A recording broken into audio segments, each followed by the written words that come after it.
And with us on the broadcast this minute is Adam Schwarz, writer and political commentator with us from London. Adam, thanks very much for being here on the broadcast. I have to ask you for your assessment at this point of the way in which we've seen the two candidates wooing different sections of the voters, and the way the pollsters have been talking about this as a neck-and-neck battle. What to you stood out as far as their last-minute pitches are concerned?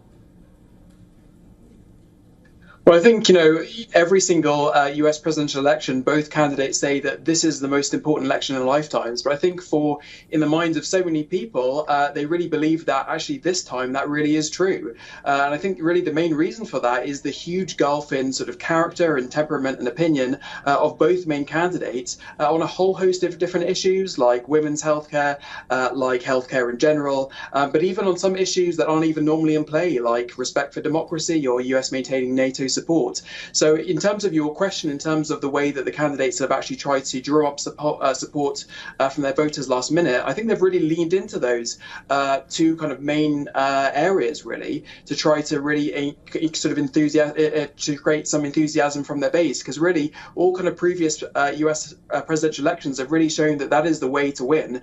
If you don't have enthusiasm amongst your base, you don't have high turnout, it's very, very difficult to actually drive support. And I think it's particularly important when you have according to polls, what is such a close election, what seems like almost like a 50-50 split, that actually that turnout, even of a small sort of 1-2%, could actually make all the difference. So I think really in terms of what we're seeing on this final day when voting's taking place is really a push for turnout from both candidates. And I think obviously it makes a lot of sense, really. Indeed, Adam, just a short while back, we were outlining for our viewers key developments coming in from Israel, where Netanyahu has fired the Defense Minister, Yoav Gallant.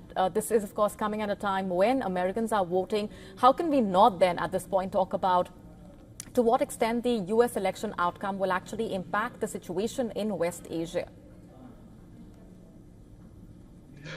Yeah, I mean, I think it's an absolutely fascinating question. I think it's one that's sort of partly misunderstood.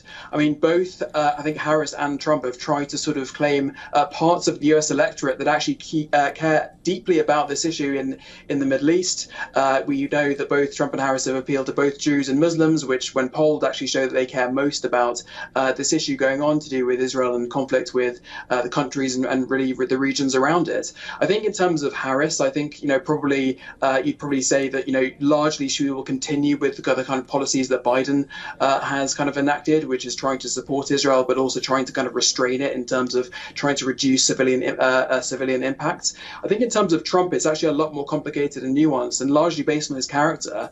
Of course, he tried to present himself as a huge fan of Netanyahu, and really vice versa as well from Netanyahu. But actually, if we look at when Trump was in office, actually him and Netanyahu had a very difficult relationship and often didn't get on some very important issues. So I think, there is a general consensus by the US electorate, so again, polling backs this up, that actually Trump is the kind of pro-Israel candidate. But in fact, I think in reality, it's perfectly possible that actually Trump could even be, in certain situations, actually more critical and put more pressure on the Israeli government. But of course, you mentioned that, Netanyahu has fired his defense minister, which is something he's wanted to do for a long time. Of course, Netanyahu has probably likely timed that for the US election, actually. So I think ultimately, it may have a big impact. We know that Trump has said that he wants the war in the Middle East to have stopped by the time he comes into office. I think reality is very difficult for him to do so. But I think in terms of whether we can look at one candidate as kind of pro-Israel, pro-Palestine, and the other, I think it's very, very difficult to do so. Speaking of domestic issues, Adam, to what extent with the economic issues actually determine the election outcome? We've had a series of polls, talking about the importance of inflation, talking about how these are issues that actually are on the top of the mind of the voters, of course.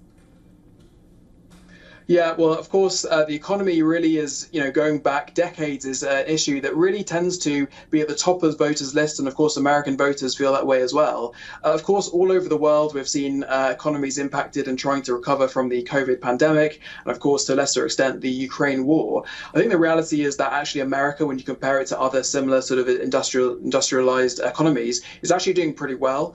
Even though it had this period of high inflation and sort of low growth, it's actually sort of brought that back to about, 3% inflation, but also about 2.9% economic growth, but actually comparatively is very good. But of course, we know that prices don't come down simply because inflation is lower, and therefore you have a period in office where the Democrats have been controlling the federal government, been controlling the presidency, where voters have seen their bills rise. And of course, as inflation, as you mentioned, is really the top main economic issue that voters tend to focus on. So I think really, that is going to be a fundamental issue. Of course, it's accompanied by a whole range of other social issues like women's rights and healthcare that have accompanied that.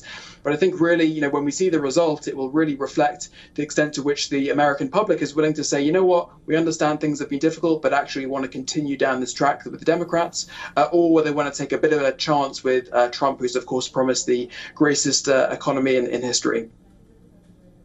Right, Adam, just a short while back, we were outlining for our viewers what the celebrity endorsements have looked like for the two candidates. As always, we've seen a string of those celebrities, supporting either candidate. Just a short while back, we had Trump, in fact, slamming Oprah Winfrey, Harris supporter, saying that she is a divider and claiming that she wanted to run with him as vice president nominee. Just a quick reaction to that statement.